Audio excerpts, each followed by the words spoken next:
Assalamualaikum warahmatullahi wabarakatuh. Nama saya Resi Aprila, NIM 2014010092 dari kelas 1 PAIJ. Di sini saya akan menjelaskan tentang kode etik tenaga kependidikan dan pemberhentian ketenagaan. Yang pertama, kode etik tenaga kependidikan. Pengertian kode etik tenaga kependidikan adalah norma etik yang menjadi pedoman tingkah laku tenaga kependidikan dalam menjalankan tugas di lingkungan instansinya.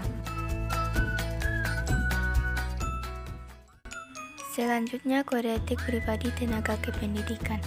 1.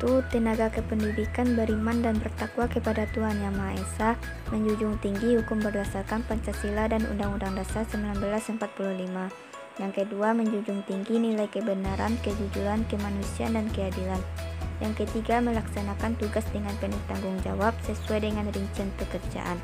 Yang keempat, menjaga kerahasiaan informasi yang diketahuinya yang bersifat rahasia.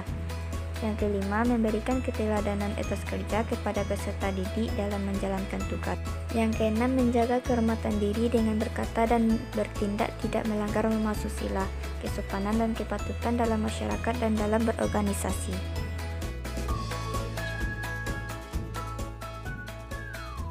Berikutnya, kode etik hubungan tenaga kependidikan dengan peserta didik. Yang pertama, memberikan pelayanan kepada peserta didik secara profesional dan objektif. Yang kedua, bersikap adil dan tidak diskriminatif kepada semua peserta didik. Yang ketiga, memperlakukan peserta didik secara manusiawi dalam berinteraksi saat menjalankan tugasnya. Yang keempat, membina hubungan sesuai dengan norma kesusilaan yang baik dan norma kepatutan dengan peserta didik. Yang kelima, menolak gratifikasi dari peserta didik yang berhubungan dengan kewenangannya yang berlawanan.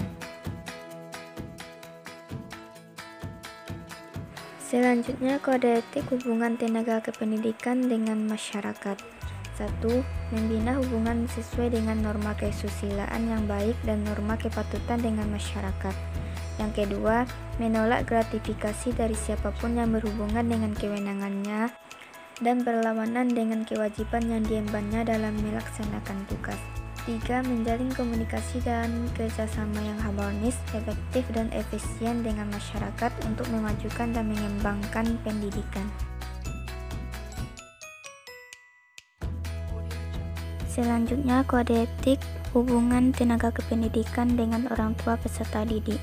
Yang pertama, tenaga pendidik berusaha membina hubungan kerjasama yang efektif dan efisien dalam melaksanakan proses pendidikan. Yang kedua, memberikan informasi yang jujur dan objektif mengenai perkembangan peserta didik. Yang ketiga, merahasiakan informasi mengenai peserta didik orang lain yang bukan orang tuanya.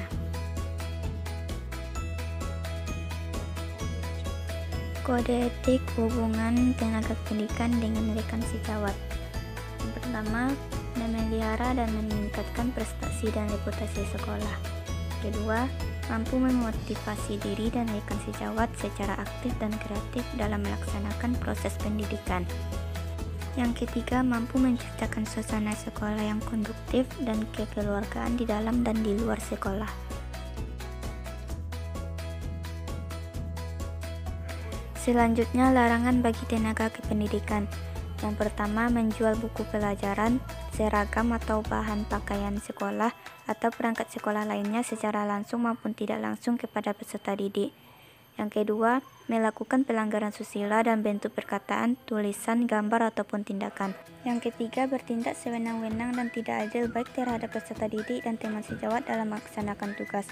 Yang keempat, melakukan pelanggaran lain yang dilarang oleh peraturan perundang-undangan yang berlaku.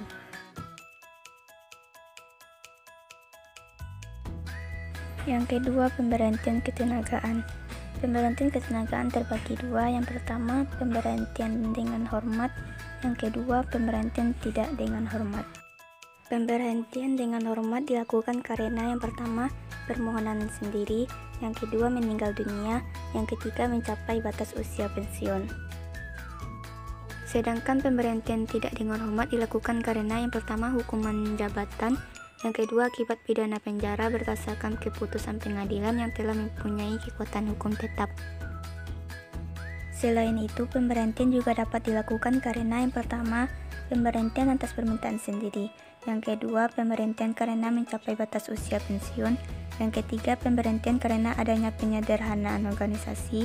Yang keempat, pemberhentian karena melakukan pelanggaran. Yang kelima, pemberhentian karena tidak cakap jasmani dan rohani. Yang keenam, pemberhentian karena meninggalkan tugas.